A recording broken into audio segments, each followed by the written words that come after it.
घनेंद्र भारद्वाज, आपके तो तमाम मंत्री हम देख ही रहे हैं, बड़े बड़े मंत्री जो हैं किस तरह से ईडी सीबीआई के निशाने पर हैं, लगातार उन पर कार्रवाई हो रही है, जेल भी पहुंचा दिया गया है। लेकिन देखिए, यहां तो कृष्णा हेगड़े ये बात कह रहे हैं कि अगर आपको लगता है कि बीजेपी के नेता आपको भ्रष्ट लग रहे हैं तो आप जाइए, कार्रवाई के लिए बोलिए ना, मामला दर्ज कराइए, यानी कमी तो आपकी है।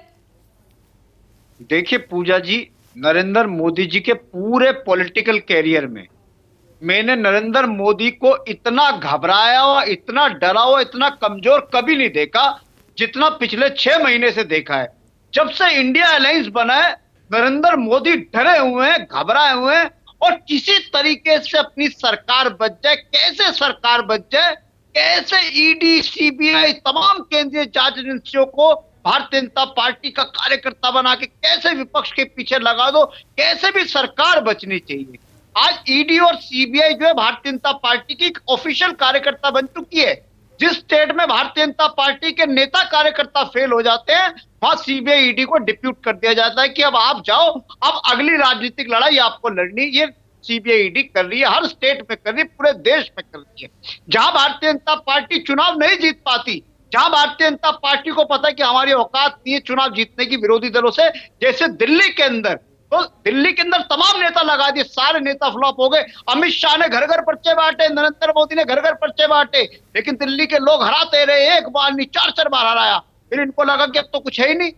फिर इन्होंने अपने तो विश्वास जो इनके कार्यकर्ता थे, ईडी और सीबीआई, इसको लगा दिया दिल्ली की सरकार के पीछे। इनको लगा दिया कि मनीष सिसोदिया को जेल भेज दो, संजय सिंह को जेल भेज दो, आम आदमी पार्टी के सब नेताओं को जेल भेज दो, किसी तरीके से केजरीवाल को भी जेल भेज दो, तमाम लोग लगा दिए। लेकिन हुआ क्या, अभी आपने बोला सुप्रीम कोर्ट ने कहा, ऑनरेबल सुप्रीम कोर्ट ने यह कहा कि सीबीआई ईडी को कि आप ऐसे किसी को बगैर सबूत के जेल में नहीं रख सकते। ऐसे अनंत काल तक आप कह रहे हो कोई सबूत नहीं था। सीबीआई 10 बार हेयरिंग हुई सुप्रीम कोर्ट में, ऑनरेबल सुप्रीम कोर्ट ने, ऑनरेबल सुप्रीम कोर्ट ने कहा कि कोई सबूत है, बोले नहीं है जी। सबूत कौन है? एक खुद आरोपी, जो खुद आरोपी है, जिसके ऊपर खुद चार्जेस हैं, जिसको सीबीआई ईडी ने डरा के धमका के कहा कि तेरे बच्चे को घर से नहीं निकलने देंगे, तेरी बेटी को घर से नहीं निकलने देंगे, तेरे को बर्बाद कर देंगे। तू मनीष सिसोदिया का नाम ले, संजय सिंह का नाम ले। उस दिनेश अरोड़ा ने कहा तो सीबीआई ने कहा कि संजय सिंह अरेस्ट कर लो, मनीष सिसोदिया अरेस्ट कर लो।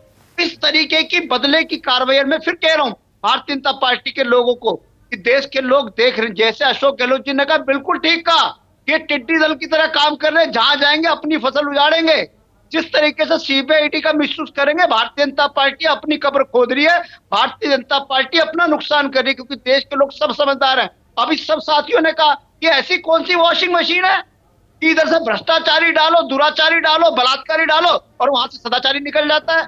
अरे अजीत पवार, मैं थोड़ी कह रहा हूँ, मोदी जी कह रहे थे 70,000 करोड़ रुपए का घोटाला कर, सिंचाई इरिगेशन घोटाला। अब अजीत पवार उनके वो बच्चे की तरह उनकी गोद में आके बैठ के डिप्टी सीएम बना दिया। अरे मैंने थोड़ी कहा था शुभेंदु अधिकारी भ्रष्टाचारी है। नहीं, बीजेपी तो ये भी कह रही है कि देखिए घोटाला तो हुआ है ना, कहीं आग तो लगी है तभी चिंगारियां उठ रही थी। घोटाला तो हुआ, उस पर कार्रवाई हो रही है, तो क्यों आप एक ही बात को बार बार दोहराते नजर आते हैं? पूजा जी, कोई घोटाला नहीं हुआ, कुछ नहीं हुआ। अगर आज पूजा राठौर भी मोदी सरकार की हाँ में हाँ नहीं मिलाएगी ना, पूजा राठौर के घर पे भी सीबीआई ईडी पहुंच जाएगी। केस रजिस्टर करने में, एफआईआर करने में, जेल भेजने में कुछ नहीं आता। आपके पास बहुत नाम है लेने के लिए, मुझे तो इसमें इन्वॉल्व मत कीजिए प्लीज। बाकी मैं जवाब राखी जी से ले लेती हूँ। राखी जी बोलिए, जवाब दीजिए।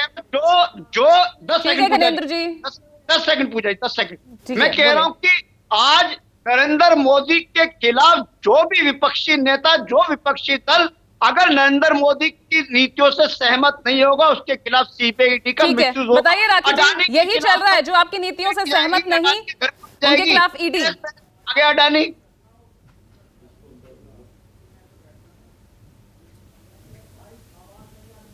अनम्यूट कीजिए राखी जी।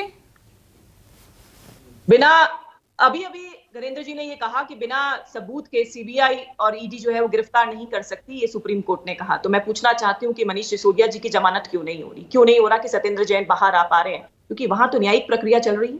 एक न्यायिक प्रक्रिया के चलते हुए अगर इनके जो लोग हैं वो अगर जेल में बंद हैं, अदालत उनको जमानत नहीं देती है, तो देखो कहीं ना कहीं कुछ ना कुछ किया है। शराब घोटाला जिस तरह से हाई लेवल पे दिल्ली में किया, दिल्ली की जनता ने देखा। अभी अभी राजनीतिक विश्लेषक जो हमारे बीच में है, वैसे तो वो टीएमसी के जो प्रवक्ता के रूप में बात कर रहे थे, लेकिन मैं पूछना चाहती हूँ कि अगर भारतीय जनता पार्टी के जो बंगाल के नेता हैं उनमें अगर उनका कोई प्रॉब्लम है, उन्होंने कोई भ्रष्टाचार किया है, तो अपनी अपनी राज्यों के पास में अपनी अपनी एजेंसीज होती हैं, जांच एजेंसीज होती हैं, जांच क्यों नहीं करते हो? सिर्फ हल्ला मचाने से क्या होगा? आप जांच कुछ करोगे नहीं और हल्ला मचाओगे कि नहीं साहब ये तो भ्रष्टाचार है। तो आपके पास में जब अपनी एजेंसीज है उनसे जांच कराइए और बताइए लोगों के सामने, दूध का दूध और पानी का पानी कीजिए कि कौन भ्रष्टाचारी और कौन नहीं है। लेकिन करेंगे कुछ नहीं, क्योंकि क्या है, लेकिन माहौल तो आपके नेता भी बनाते नजर आते हैं ना मीनाक्षी, लेकिन उन्होंने कहा था ना भाई चुप हो जाओ नहीं तो ईडी आ जाएगी। माहौल तो आपके नेता भी बनाते हैं ना, क्योंकि उनको मालूम है कि ये भ्रष्टाचारी है। करने में और भूमिका निभा रहे हैं। पूजा जी, जो भ्रष्टाचारी है वो ईडी से, आपको और मुझे कोई कहेगा कि ईडी आ जाएगी तो आप डरोगे क्या?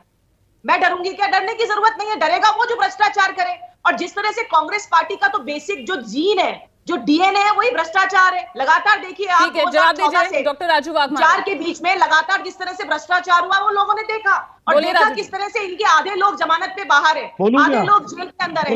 इस तरह के एलिगेशन से जो बात कर सकते हैं